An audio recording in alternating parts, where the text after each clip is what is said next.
Current Flight presents another podcast that sparks hope, fuels love, and flips ordinary moments into something extraordinary, even miraculous. Call it spirit, call it mystery, just don't call it coincidence. And with us today is Reverend J.P. Bolick, talking about his encounter on Beech Mountain. I grew up in the church. My parents were active in the Lutheran church. My grandfather was a Lutheran minister. And I was in high school, I was the Southern Ohio Lutheran youth representative, class president, sophomore, junior, or freshman, sophomore, junior year. And it wasn't because I was studious. It was because I told you about Jesus and learning about Jesus is because I really tried to treat everybody the same. You know, it didn't matter whether you were in a band or if you were an athlete, or if you were kind of a loner. I really tried to just be cool to everybody, and that's kind of what Jesus was. It was cool to everybody, loved everybody.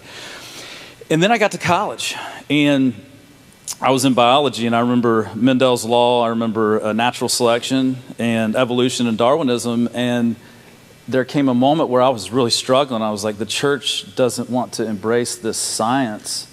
And it just didn't make sense to me because science is God. You know, God is the scientist. And so I struggled with that and actually got to a point where I didn't even believe in miracles. I was hyper logic and reason. And I was surfing in south of Charleston, Folly Beach, and I was really far out, like where the water goes off, and there was a sand dune. And I'm like, oh, that's how Jesus walked on water. And I did that with every miracle. And I finally was just like, yeah, I'm not sure how much of this is Santa Claus and how much like Christmas and how much of this is real. And so 20 years I was secular. I went from being in church and inviting people to go to church to I didn't go to church, didn't really feel comfortable there. Within a 20-year span, I may have gone 3 years. And in 2014, I had groups. I had compartmentalized my friends. I had friends in Tennessee that I golfed with. I had friends I had beer drinking buddies in Knoxville. I had workout people in Asheville. All these different groups, but the resonating theme of these groups was you need to get into church. It just kept coming up. And I prayed a prayer. And this is a part of inviting the Spirit into your lives and into your congregation's lives, into your family's lives. I said, God, I believe in you. I said, but I struggle with the Bible. I feel like it was written by a bunch of crazy people. And I still believe parts of it. You know, if it doesn't line up with the 10 Commandments and the life of Jesus, I'm probably questioning a little bit. And I said, Jesus, forgive me up front, but I can't wrap my head around the fact that you're the Son of God or that you're God. And I said, but I promise you both that I will get in church. And so in 2014, I started going to church. Methodist church. I grew up Lutheran, and I went to several churches, and I had a son at that time, and just couldn't find the place where I felt comfortable for my son, and ended up was invited to go right after I said this prayer. My neighbor came up and said, you should go to Central United Methodist Church downtown. And I was like, okay. And I didn't want to go to a big church, and I'm like, no, I'm probably not going to do that. And so I tried all these smaller churches, and I finally was not comfortable with the child care, and I ended up going to Central, and it was the first time my son had walked in to the nursery and didn't look around, didn't go back and start crying. He would always come back and look at me with those tears and crying, and just walked in. And I was like, I guess I'm at the place I'm supposed to be. And so 2 years later, I still didn't believe in miracles. I'd sit at the very back. I promised that I'd go to church. I'd sit in the very back. As soon as that last hymn was hitting, I was going to the nursery, picking up, holding, and moving on. And then in the summer of 2016, a man, Larry Watchern, who owns White Wolf Lodge, let me use his gravel parking lot for equipment because I had a project up in Beech Mountain. And at that same time, I bought a motorcycle, a Harley-Davidson Sportster, from a guy who was about to lose his car and wouldn't be able to get to work.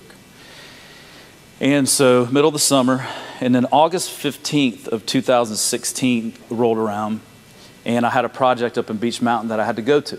And so I went, picked up a survey in Newland, North Carolina, and then I made my way up, and I was like, I need to tell that guy, Larry Watchern, who owns White Wolf Lodge, thank you.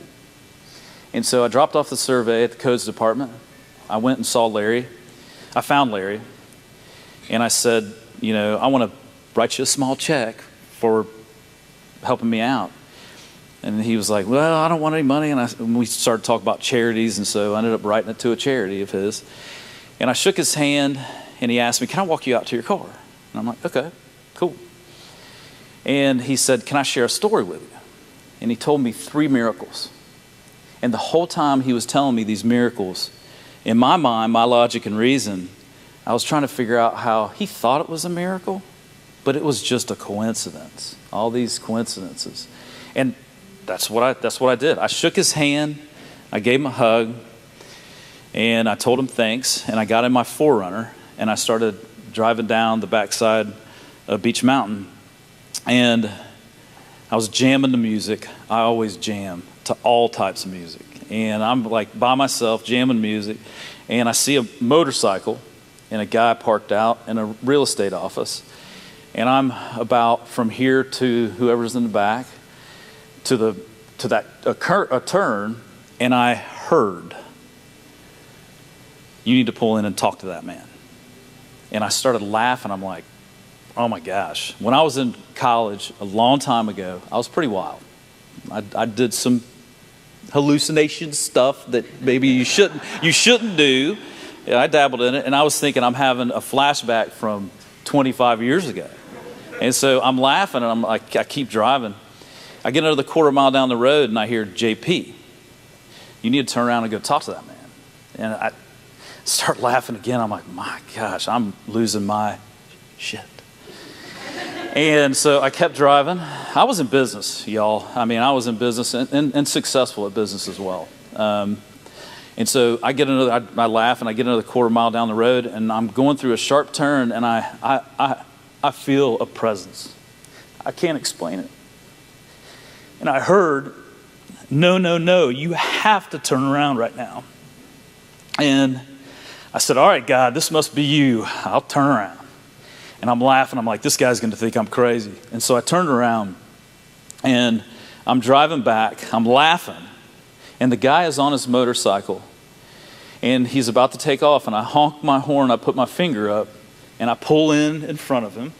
And I get out, and I put my arms up to be disarming. I put my arms up to be disarming, and I'm still laughing. And I walk around the back of my 4Runner, and from here to Daniel's, about where we're at, and I'm like this, and I'm laughing. I said, listen, man, you're going to think I'm crazy, but God told me to pull in here and talk to you. And I'm smiling, and I look over at him, and he starts bawling, and like his shoulders were moving up and down, and I started crying. I wasn't upset, and I'm not upset now. These are tears of joy. And I start crying, and I go over and I put my arms around him, and he looks up at me with tears streaming down. He said, you're not going to believe what I'm about to tell you. And I said, I didn't say anything. He said, my kid just went off to college. He said, my wife and I haven't been getting along very well. And just tears streaming down. He said, I was about to commit suicide. He said, I just thought God wasn't listening anymore. And I couldn't believe it. I was just like, because I was logic and reason. I was like, this stuff doesn't happen.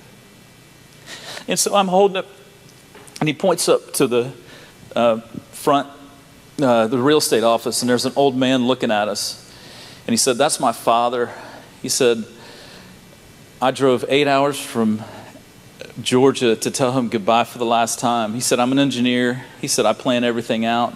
He said, I have all my paperwork and everything ready. He said, I picked 2 turns on the Blue Ridge Mountain Parkway. He said, I'd calculated that I had to hit the turn at 60 to 70 miles an hour. There aren't guardrails, and it's miles down. And he said, you don't understand. I had butterflies in my stomach because I had committed that I was done.